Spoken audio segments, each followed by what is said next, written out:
दोस्तों पहले के समय में नॉर्मल डिलीवरी आसानी से इसलिए हो जाती थी क्योंकि उस समय की महिलाएं शारीरिक रूप से ज्यादा एक्टिव रहती थी। घर के कामकाज करने, पैदल चलने और अन्य शारीरिक एक्टिविटी करने की वजह से उनकी पेल्विक एरिया की मसल्स लचीली हो जाती थी। ज्यादा शारीरिक एक्टिविटी करने की वजह से बच्चेदानी का मुंह टाइम पर खुलता था और नॉर्मल डिलीवरी आसानी से हो जाती थी। लेकिन आज का समय वैसा बिल्कुल भी नहीं है। लेकिन आजकल आपके डॉक्टर आपको गीगल एक्सरसाइज या बटरफ्लाई एक्सरसाइज या अन्य एक्सरसाइज करने की सलाह देते हैं, क्योंकि इन एक्सरसाइज से भी वही फायदा मिलता है जो पुराने जमाने में एक्टिव रहने से या घर के कामकाज करने से मिलता था। यानी कि कहने का ये मतलब है दोस्तों कि अगर आप ये सारी एक्सरसाइज नहीं करना चाहते हैं तो आप कुछ ऐसे काम कर सकते हैं घर पर ही जिससे 90 महीने में बच्चेदानी का मुंह आसानी से खुल जाए, बच्चा हेड डाउन पोजीशन में आ जाए, नॉर्मल डिलीवरी में आपको काफी आसानी हो। इसलिए प्रेगनेंसी के 90 महीने में आपको वही काम ज्यादा करने हैं जिससे सर्वैक्स पर ज्यादा से ज्यादा प्रेशर पड़े और बच्चेदानी का मुंह खुलने में मदद मिल सके।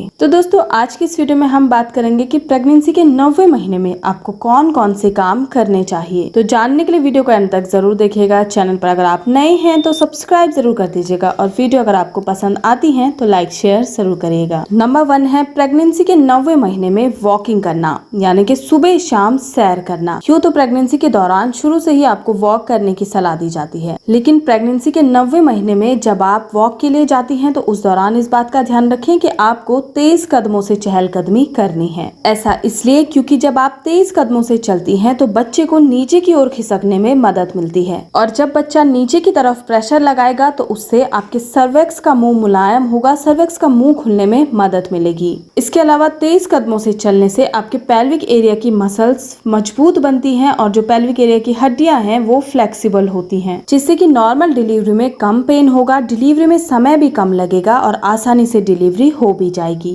दूसरा है प्रेगनेंसी के 90 महीने में सावधानी से आपको सीढ़ियां चढ़ना शुरू कर देना है। सीढ़ियां चढ़ते वक्त थोड़ा सा आगे की ओर झुक जाएं और पैर उठाकर फिर धीरे धीरे सीढ़ियां चढ़ना शुरू कर दें। सीढ़ियां चढ़ने के लिए जब आप अपना पैर ऊपर की साइड उठाती हैं तो इससे गर्भाशय पर दबाव पड़ता है। दूसरा, बच्चे का दबाव सर्वेक्स पर पड़ेगा और सर्वेक्स जल्दी से जल्दी ओपन होने लगेगा। साथ ही दोस्तों इससे पेल्विक एरिया की मसल्स भी फ्लेक्सिबल होती हैं। लेकिन इस बात का ध्यान रखिएगा कि प्रेगनेंसी के 90 महीने में अगर आप अकेले सीढ़ियां चढ़ने में कंफर्टेबल फील नहीं कर रही हैं तो ऐसे में आप अपने फैमिली मेंबर की सहायता ले सकती हैं या फिर आप अपने पति का हाथ पकड़कर सावधानी पूर्वक सीढ़ियां चढ़ें। तीसरा है उकड़ू पोजीशन में झाड़ू पोछा करना। प्रेगनेंसी के 90 महीने में गर्भवती महिला हल्के फुल्के काम कर सकती है और ऐसे में उकड़ू पोजीशन में बैठकर यानी कि पैरों पर भार डालकर बैठने से आप झाड़ू पोछा लगा सकती हैं। हो सकता है कि आपको इस दौरान पैरों के भार बैठकर झाड़ू या पोछा लगाने में परेशानी हो सकती है,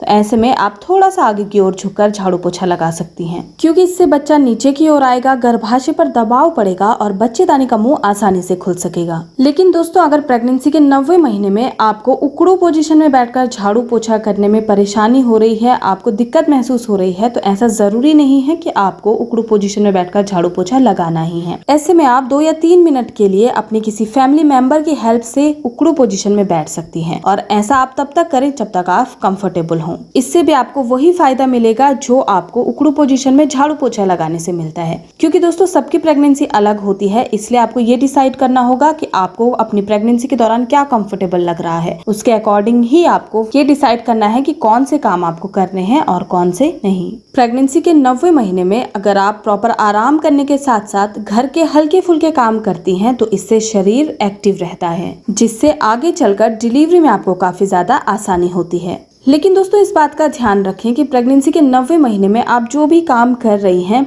वो आपको करते वक्त कंफर्टेबल होना चाहिए। अगर आपको थोड़ी सी भी दिक्कत होती है या फिर थकावट महसूस होती है तो उस काम को आपको उसी वक्त छोड़ देना है। कहने का मतलब है कि आपको अपनी शारीरिक क्षमता के अकॉर्डिंग ही एक्टिव रहना है, उतना ही काम करना है, अपने शरीर को इस दौरान थकाना नहीं है। तो दोस्तों ये थी जानकारी कि प्रेगनेंसी के 90 महीने में आप नॉर्मल डिलीवरी के लिए क्या कुछ काम कर सकती हैं जिनसे आपकी नॉर्मल डिलीवरी आसानी से हो सके। तो वीडियो को समाप्त करती हूँ। धन्यवाद।